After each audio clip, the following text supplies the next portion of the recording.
And I'll teach you, I'll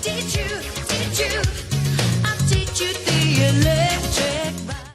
A bond ladder is a fixed income investment that has a bunch of a series of expiration dates rather than having a lump sum investment with a maturity date. You take the same investment and the same amount of capital, but you stagger it out. That helps you avoid a rate risk, where if the rate would happen to improve, you wouldn't be locked into this one rate with a far off expiration date. So you're getting different rates in different times, and it also opens up your liquidity, where you're getting this scheduled cash flow. The investment is so stable and secure, the rates are usually very low, so it's not very, I wouldn't really use a bond ladder for any strategic growth. But what it does really well with its security and its stable value is it stores cash. It's so expensive to build a bond ladder that you can really put a lot of cash into it. And I think that works really good with the scheduled cash flow if you're trying to really manage your cash, but you don't want it to be cash. So for me, that works in a certain retirement account, a couple of retirement accounts I have where I don't want to have to contribute to them. It's giving those strategies cash if they need it. If they don't, it just builds another rung on the ladder and cycles around. And if they do need it, it's there. So it's there in any market. It's there in the bad markets when I really need to be buying. I'm getting all this new cash pumped in. And if it's just a normal market, then it just circles around to a new rung. The other way investors will use them is as a way to trust that can buy a whole bunch of these ladders, and then you can build them out in retirement. And you're building the rungs out, and if you need the money, it's there, and if you don't, then you just add another rung back on top. So it's a neat tool. Definitely don't need it for any growth investing because the yields are just not there, but it's really good at storing cash. We're going to say we have $250,000, and we want to have this be maturing in 10-year CDs. We want it to be maturing on a quarterly basis of $10,000, so we're having a $10,000 cash flow, and we're not too concerned with the cash flow at this time, so we want to get the best rate, so we're going to buy 10-year CDs.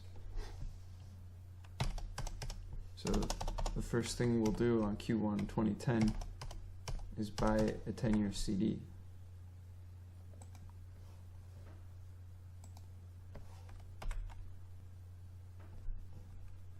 And then we will distribute the rest among these shorter terms to help build our ladder strategically, which is basically taking the remaining $240,000 and putting $60,000 in each.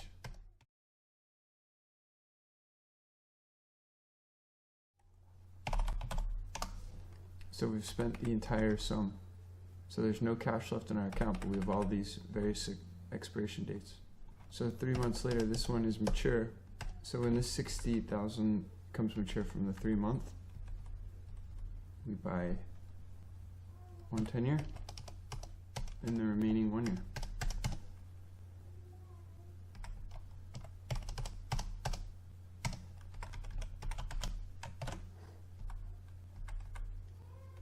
And then the next 6 months will be Q3 of 2010. The 6 month would become mature, and we do the same thing.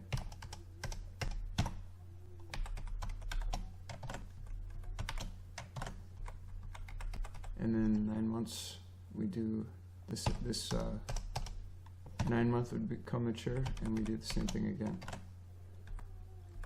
And now we've started this cycle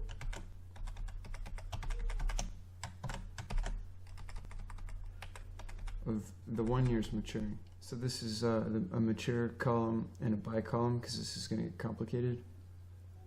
So this 1 year, the Q1 2010 matured, so we put 10,000 in the 10 year just as we have been doing, and we put 50,000 in yet another 1 year. So now the Q2 1 year 50,000 is going to mature.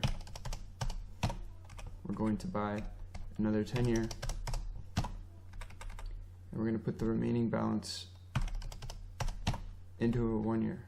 Whoops.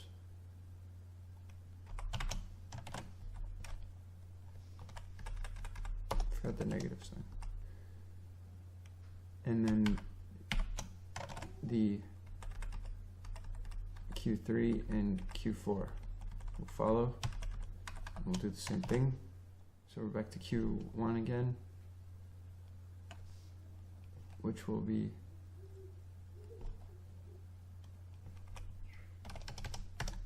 the 50,000 from here.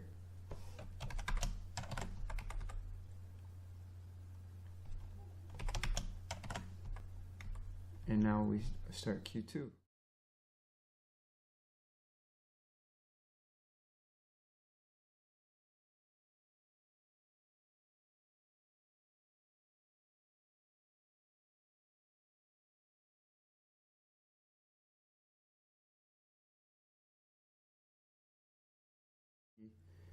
Q2 again with the last 10,000 maturity, which is spent here.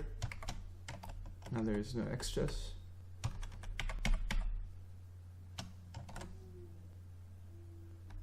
Q2, Q3, Q4, and Q1, which is the 10,000 that was spent right here. So now all of the capital has been exhausted.